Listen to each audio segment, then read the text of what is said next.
تو تم قبر کے قریب سنتے ہیں، تو مسجد نبوی کا باقی حکم کیا ہے؟ میں نے کہا باقی حکم بعد میں کر لیں گے، پہلے اس قبر والی تو بات مان، اگلی بات پھر ہو جائے گی۔ تو قبر والی بھی ماننے پہ نہیں بیٹھا اور ہمیں سناتا پھر رہا ہے۔ تو پیغمبر علیہ الصلوۃ والسلام کی 3 صحیح حدیث، 3 قرآن کریم کی آیات، یہ دلائل کی روشنی میں ہے، تو یہ حضور پاک علیہ السلام کی حیات پر امت کے لیے دلائل موجود ہے۔ اور ہمارے پاس تیسرے نمبر پر امت کا اجماع ہے۔ میرے دوستو، اجماع امت وہ چیز ہے جس سے عقیدے کو یوں ثابت کیا جاتا ہے جس طرح ثابت کر کے امت میں ثابت اور اس کے دلائل کے ساتھ، جیسے قرآن کریم نے بتایا ہے کہ اجماع امت کی دلیل وَيَتَّبِعْ غَيْرَ سَبِيلِ الْمُؤْمِنِينَ۔ آؤ میں پیش کرتا ہوں، پوری امت مسلمہ پیغمبر کریم کی حیات کے عقیدے کو مانتی ہے۔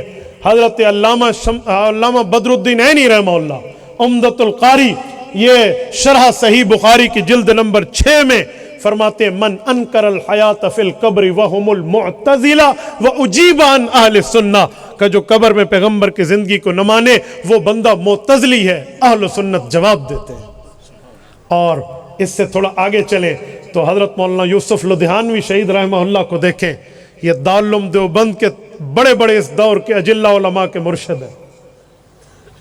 اگر آپ مرشدین میں لسٹ دیکھیں تو بڑے بڑے علماء حضرت سے فیض یافتہ ہیں۔ قائد ملت اسلامیہ مولانا فضل الرحمان دامت برکاتہم کے ایک حوالے سے شیخ و مرشد ہے کہ حضرت کو ان کی طرف سے اجازت ہے۔ حضرت مولانا محمد اعظم طارق شہید رحمہ اللہ کو مولانا لدھیانوی کی طرف سے اجازت ہے۔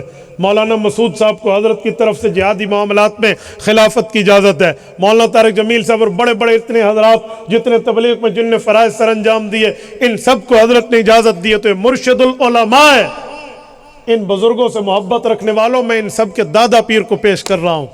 آپ کے مسائل ان کا حل جو تخریج شدہ ایڈیشن ہے، جلد اول صفحہ نمبر 199 کھولیے، صفحہ نمبر 299 کھولیے، وہ فرماتے ہیں حضور پاک اپنی قبر پہ زندہ، قبر کے قریب سلام سنتے ہیں۔ جو اس کے خلاف عقیدہ رکھتا ہے 4 فتوے دیے، وہ اکابر کے نزدیک گمراہ ہے، اس کی اقتداء میں نماز جائز نہیں، اس کی تقریر سننا جائز نہیں، اس کے ساتھ کسی قسم کا تعلق روا نہیں۔ اور رائمنڈ کے امام مولانا جمیل صاحب رحمہ اللہ، یہ ان کا فتویٰ میں نقل کر رہا ہوں، یہ www.ahnafmedia.com پہ ان کا آڈیو موجود ہے۔ وہ فرماتے ہیں ایسے لوگوں کے پیچھے نماز پڑھنا مکروہ تحریمی ہے۔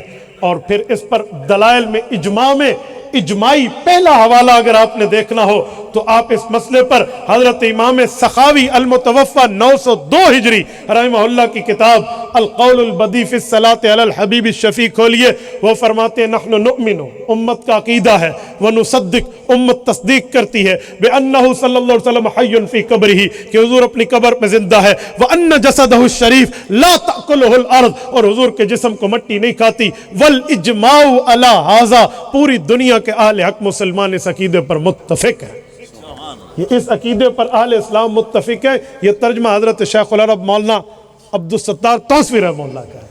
اور میرے دوستو، حضرت علامہ جلال الدین سیوطی رحمہ اللہ کی الحاوی للفتاوی اٹھائیے تو کیا لفظ لکھا، فرمایا حیات فی قبرہ ہوا وسائر الانبیاء معلومۃ عندنا علما قطعیا لما قام عندنا من ادلۃ فی ذلک وتواترت لہ الاخبار الذالک، کہ لوگوں ہمارے نزدیک علم قطعی کے طور پہ پورے دلائل کے ساتھ یہ بات ثابت ہے کہ انبیاء وفات کے بعد اپنی قبور میں زندہ ہیں۔ مولانا رشید احمد گنگوہی رحمہ اللہ دارالعلوم دیوبند میں ابو حنیفہ ثانی سمجھے جانے والی شخصیت فقیہ النفس علامہ گنگوہی رحمہ اللہ کا فتاوی رشیدیہ میں اس پر 2 فتوے موجود ہیں۔ ایک مولانا یحییٰ کا لکھا ہوا ہے، اس پر حضرت کے تصدیقی دستخط نہیں ہے، وہ بھی یہی ہے، لیکن ایک پر حضرت کے خود تصدیقی دستخط بھی ہے۔ وہ فرماتے ہیں انبیاء کے سما میں کسی کو اختلاف نہیں، یہ کسی کو اختلاف نہ ہونا تو امت کا اجماع ہے۔ میں نے دستخط کی بات اسی لیے کی ہے کہ امتی کہتے ہیں اس پہ تو دستخط نہیں ہے، بھائی ایک پہ نہیں ہے جو بات میں لکھا گیا تھا، دوسرے پر ہیں، اس پہ اس مضمون کے 2 فتوے ہیں، یہ دونوں کے جواب میں نے آپ کی خدمت میں عرض کر دیے۔ اور اسی طرح حضرت علامہ خلیل احمد سہارنپوری رحمہ اللہ کی کتاب آپ اٹھا کر دیکھ لیجئے، یہ حضرت کی کتاب البراہین القاطعہ علی ظلام انوار الساطعہ در بیان مولود وفاتحہ، صفحہ 99 پہ لکھا ہے عقیدہ سب کا یہ ہے کہ انبیاء اپنی قبروں میں زندہ رہتے ہیں، سب کا یہ ہے، یہ اجماعی لفظ ہے۔ اور اس طرح حضرت مولانا نصیر الدین غور غشتوی رحمہ اللہ، جنہیں ہمارے صوبہ سرحد کا شاہ ولی اللہ کہا جاتا ہے، حضرت کی کتاب مجالس غور گفتگی میں پورے حوالہ جات اس پر دلائل کے ساتھ موجود ہیں کہ پورے اہل سنت عقیدہ حیات النبی کو اجماعی سطح پہ مانتے ہیں۔ حضرت مولانا تھانوی رحمہ اللہ کی کتاب الشفاء اشرف الجواب لشفاء المرتاب، حضرت تھانوی رحمہ اللہ کے اس میں جو تمام وہ باتیں اور ان کے ملفوظات جمع ہیں، اس کے صفحہ 175 پہ لکھتے ہیں، فرمایا حضور پاک اپنی قبر میں زندہ ہیں، قریب قریب آل حق یہی تحریر لکھتے ہیں۔ اور حضرت تھانوی کے بعد مفتی کفایت اللہ دہلوی رحمہ اللہ کی کفایت المفتی اٹھائیں، یہ کفایت المفتی کا میں آپ کی خدمت میں نیا جلد، یہ جلد اول کھولیے، دارالاشاعت کراچی سے جو چھپا ہے وہاں کا حوالہ پیش کرو، فرمایا انبیاء اپنی قبروں میں زندہ ہیں جیسا کہ تمام اہل سنت والجماعت کا مذہب ہے۔ اور اسی طرح حضرت مولانا ادریس کاندلوی رحمہ اللہ سیرت المصطفیٰ میں فرماتے ہیں تمام اہل سنت انبیاء کی حیات فی القبور پر متفق ہیں۔ اور قاری محمد طیب قاسمی رحمہ اللہ 12واں اور آخری حوالہ پیش کر رہا ہوں، فرمایا حضور اور انبیاء اپنی قبروں میں زندہ، قبر پہ خود سلام سنتے ہیں حضور پاک، یہ علماء کا اجماعی عقیدہ ہے اور ہم نے اسے قرآن و سنت سے پایا ہے۔ کلمات طیبات جن کو کہتے ہیں خطبات حکیم الاسلام، یہ اس کی جلد نمبر 7 پڑھ رہا ہوں۔ تو میرے دوستو، قرآن سے بھی ثابت، سنت سے بھی ثابت، امت کے اجماع سے بھی ثابت ہے کہ رسالت میں آپ سمیت تمام انبیاء وفات کے بعد اپنی قبور مطہرہ میں زندہ ہیں۔ اللہ تعالیٰ آپ کو رمے انبیاء کرام کی حیات طیبہ پر ایمان و عقیدہ رکھنے اور اس کو تسلیم کرنے کی توفیق عطا فرمائے۔ اقول قولی ھذا واستغفر اللہ وآخر دعوانا ان الحمد للہ الحمد للہ رب العالمین والعاقبۃ للمتقین والصلاة والسلام علی سید الرسل وخاتم النبیین۔ ربنا ظلمنا انفسنا وان لم تغفر لنا وترحمنا لنکونن من الخاسرین۔ ربنا آتنا فی الدنیا حسنہ وفی الآخرۃ حسنۃ وقنا عذاب النار وادخلنا الجنۃ مع الابرار یا عزیز یا غفار یا ارحم الراحمین۔ الہی آت نفسی تقواہا وزکھا وانت خیر من زکاہا انت ولیہا ومولاہا۔ اے اللہ ہمیں صحیح عقیدے پر مضبوطی عطا فرما، اے اللہ جو مخالفین انہیں ہدایت عطا فرما، اللہ ہمارے اس پروگرام کے فیض کو عام فرما، ان بزرگان دین کی عمر میں، علم میں، رزق میں ترقیات عطا فرما، اے اللہ ان کے حسنات کو قبول فرما، اے میرے مولا ان کے صحت میں برکات عطا فرما، اللہ اس مرکز اہل حق کو یوں شاد اور آباد رکھ، اللہ جتنے حضرات یہ تشریف لائیں ان کا تشریف لانا قبول فرما، اے اللہ اتنی بڑی تعداد میں ان حضرات کا یہاں موجود ہونا، اے اللہ ان کو اپنی شیان شان اجر جزیل اجر کریم عطا فرما۔ صلی اللہ تعالی علی خیر خلقہ محمد وعلی آلہ وصحبہ اجمعین۔